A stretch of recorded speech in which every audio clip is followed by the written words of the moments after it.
તાલાલા નજીક માથાકૂટ જે થઈ હતી, જે આખી બબાલ સર્જાઈ હતી, જો કે ઘટના બાદ આ વધુ એક સીસીટીવી સામે આવતા અત્યારે ચર્ચાનો વિષય બન્યો છે। જો કે એ જ ધ્રુવરાજસિંહની કારની પાછળ એક કાળા કલરની કાર એ પીછો કરતી હોવાનું પણ અનુમાન એ સામે આવી રહ્યું છે। આ એ જ બ્લેક કલરની કિયા કાર હોવાનું અનુમાન એ લગાવવામાં આવી રહ્યું છે કે ત્યાંથી એ નીકળ્યા બાદ આ પ્રકારની ઘટના બની હોવાની શંકા એ વ્યક્ત થઈ રહી છે।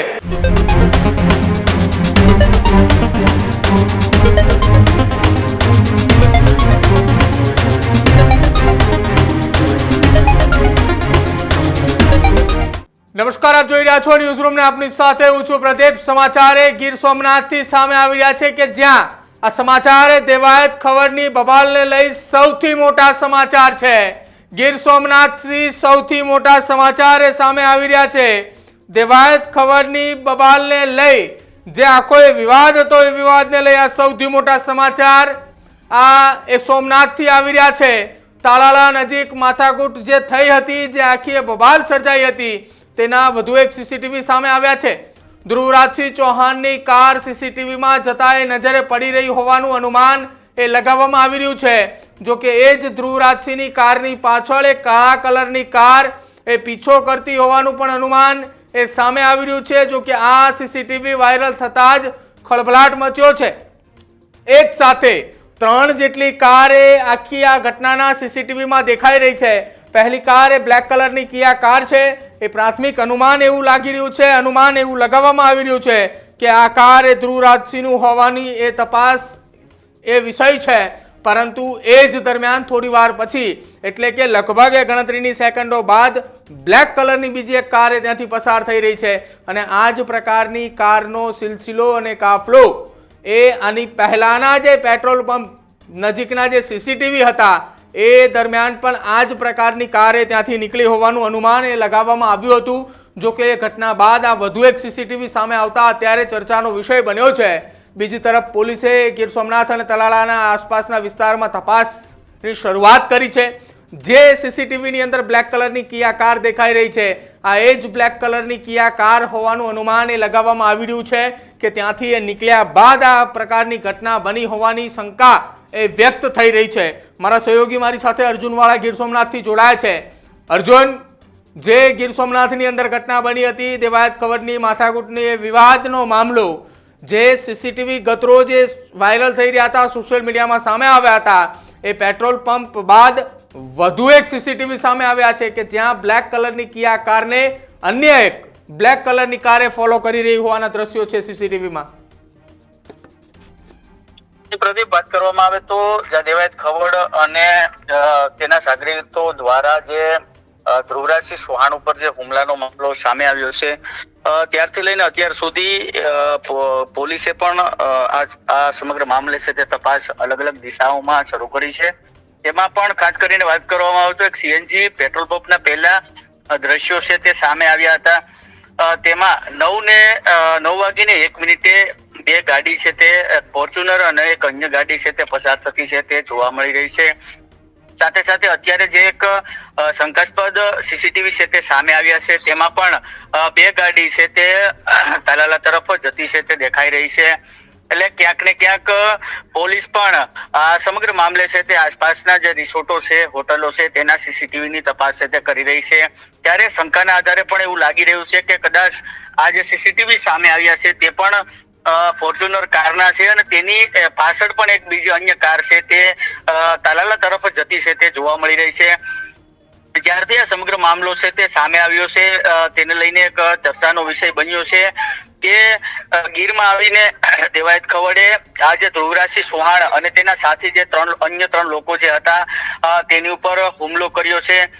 પૂર્વ આયોજિત આ કાવતરું છે તે ગણી શકાય, કેમ કે તેના આગળના દિવસે દેવાયત ખવડ અને તેના સાગરીતો છે તે સાસણગીરમાં આવી પહોંચ્યા હતા।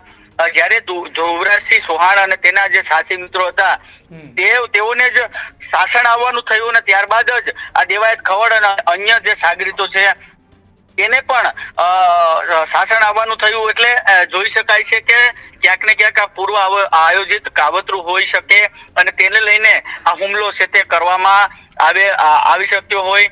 સાથે સાથે જે ગાડી જે પ્રમાણે ડેમેજ થઈ છે અને ગાડી ઉપર ધોકાથી પણ હુમલો છે તે કરવામાં આવ્યો છે, એટલે તે જોતા લાગી રહ્યું છે કે અગાઉ જે પૈસાની લેતી દેતી મામલો જે સામે આવ્યો હતો તેને લઈને પણ આ પૂર્વ આયોજિત કાવતરું ઘડી અને હુમલો કરવામાં આવ્યો હોય. જી પ્રદીપ. અર્જુન, અત્યાર સુધીની જો વાત કરવામાં આવે તો આ ઘટનાની અંદર પોલીસે હાલ કઈ દિશાની અંદર તપાસની શરૂઆત કરી? કેમ કે 2 દિવસ પૂર્વે મોડી રાત્રે ફરિયાદ દાખલ કરવામાં આવી, દેવાયત ખબર સહિત 15 થી 16 લોકોની સામે ગુનો દાખલ કરવામાં આવ્યો છે.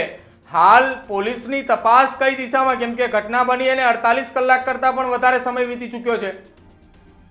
પ્રદીપ, જ્યારથી આ બનાવ બન્યો ત્યારથી જ આ દેવાયત ખવડ અને તેના જે સાગરીતો હતા તે ફરાર થઈ ગયા છે અને ભૂગર્ભમાં ઉતરી ગયા છે. પોલીસને શંકા છે કે આ તમામ જે દેવાયત ખવડ અને તેના જે સાગરીતો હતા તે સાસણ ગીરના કોઈ પણ રિસોર્ટની અંદર છુપાયેલા હોય, જેને લઈને ગીર સોમનાથ એલસીબી અને સ્થાનિક પોલીસ દ્વારા જે ગીર સાસણ ગીરના જે રિસોર્ટો છે તેમાં પણ તપાસ છે તે કરવામાં આવી રહી છે અને કઈ દિશામાંથી તેઓ ક્યારે આવ્યા હતા, સાસણ ક્યારે આવ્યા હતા અને કઈ રીતે આખો હુમલો થયો તેને લઈને પણ અલગ અલગ દિશાઓમાં જે સીસીટીવી છે તેની પણ તપાસ ચાલી રહી છે. કઈ રીતે આખો મામલો છે તે બન્યો છે તેને લઈને પણ પોલીસ તપાસ કરી રહી છે. અગાઉ જે પૈસાની લેતી દેતીનો મામલો સામે આવ્યો હતો ને ત્યારબાદ આ બંને વચ્ચે દુશ્મનાવટ થઈ હતી અને જેને લઈને ક્યાંક ને ક્યાંક આ હુમલો છે તે થયો હોય તેવું પ્રાથમિક દ્રષ્ટિએ સામે આવ્યું છે. જી પ્રદીપ. અર્જુન, અત્યાર સુધીમાં ઘટના સ્થળ ઉપર આપ એકવાર પહોંચ્યા હતા, એ દરમિયાન ડીવાયએસપી કક્ષાના અધિકારીઓ પણ ત્યાં પહોંચ્યા હતા. એક વાત એ પણ સામે આવી રહી છે કે એફએસએલની ટીમ પણ ત્યાં ઘટના સ્થળ ઉપર પહોંચી હતી, એને પણ પુરાવા એકત્રિત કર્યા છે કે અહીંયા આસપાસ કયા પ્રકારની ઘટના સર્જાઈ હશે એના આધાર પ્રમાણે ત્યાંના એ જે ઘટના સ્થળ ઉપરથી જેટલા પુરાવા મળ્યા એ પુરાવા તમામ એ એફએસએલની ટીમે એકત્રિત કરી લીધા છે. જી પ્રદીપ, અત્યારે તો પોલીસે આ એફએસએલ અને સ્થાનિક પોલીસ અને એલસીબી દ્વારા આ સમગ્ર મામલાને લઈને તપાસ કરવામાં આવી છે. સાથે સાથે જે ગાડીને ટક્કર 3 થી 4 વાર ટક્કર છે તે મારી હોય તેવું પ્રાથમિક દ્રષ્ટિએ ગાડી જોતા માલુમ પડે છે. સાથે સાથે એ પણ માલુમ પડે છે કે ગાડી ઉપર ધોકાથી હુમલો કરવામાં આવ્યો હતો, કેમ કે ગાડી જે રીતે ડેમેજ થઈ છે ને તે પ્રમાણે જોતા તો ચોક્કસ એવું લાગી રહ્યું છે કે ગાડી ઉપર સીધી રીતે જ હુમલો છે તે કરવામાં આવ્યો છે. એટલે પોલીસે પણ આ કેવી રીતે આખું કાવતરું ઘડ્યું છે તેને લઈને તપાસ શરૂ કરી છે અને આ જે દેવાયત ખવડ અને તેના જે સાગરીતો ભૂગર્ભમાં ઉતરી ગયા છે તેને પકડવા માટે ચક્રો ગતિમાન કર્યો છે. બિલકુલ અર્જુન, આભાર અમારી સાથે જોડાવા બદલ. તો મારા સહયોગી અર્જુન વાળા મારી સાથે જોડાયા હતા, તેને વિગતે માહિતી આપી આખી આ ઘટનામાં કે જે આ સીસીટીવી વાયરલ થઈ રહ્યા છે અત્યારે તે શંકાસ્પદ સીસીટીવી છે. કેમ કે જે જગ્યા ઉપર એટલે કે આ પેટ્રોલ પંપના સીસીટીવી છે ત્યાંના સીસીટીવી બાદ વધુ એક આ સીસીટીવી અત્યારે હાલ વાયરલ થઈ રહ્યા છે. શંકાસ્પદ સીસીટીવી છે કેમ કે પેટ્રોલ પંપના સીસીટીવીમાં જે પ્રકારે ગતિવિધિ દેખાઈ રહી હતી કે બ્લેક કલરની ગાડી કિયા જઈ રહી હતી, એની પાછળ બીજી એક અન્ય બ્લેક કલરની કાર એનો પીછો કરી રહી હતી, એ જ પ્રમાણેના આગળ એટલે કે સાસણના આ રસ્તા ઉપરના આવેલા રિસોર્ટના સીસીટીવી છે કે જ્યાં એક બ્લેક કલરની કિયા કાર જઈ રહી છે, તેની પાછળ એક અન્ય કાર છે અને ત્યારબાદ તુરંત જ એ ગણતરીની સેકન્ડોમાં જ ત્યાંથી એક અન્ય ફોર્ચ્યુનર કાર બ્લેક કલરની ત્યાંથી નીકળી જઈ રહી છે. એટલે આ પણ એક શંકાસ્પદ સીસીટીવી છે અને સાથે જ હાલ તો આખી આ ઘટના મામલે તાલાલાની લોકલ પોલીસની ટીમ સાથે જ ગીર સોમનાથની એલસીબીની ટીમની સાથે સાથે એફએસએલની ટીમ સહિતના તમામ અધિકારીઓએ આ મામલે તપાસની શરૂઆત કરી છે.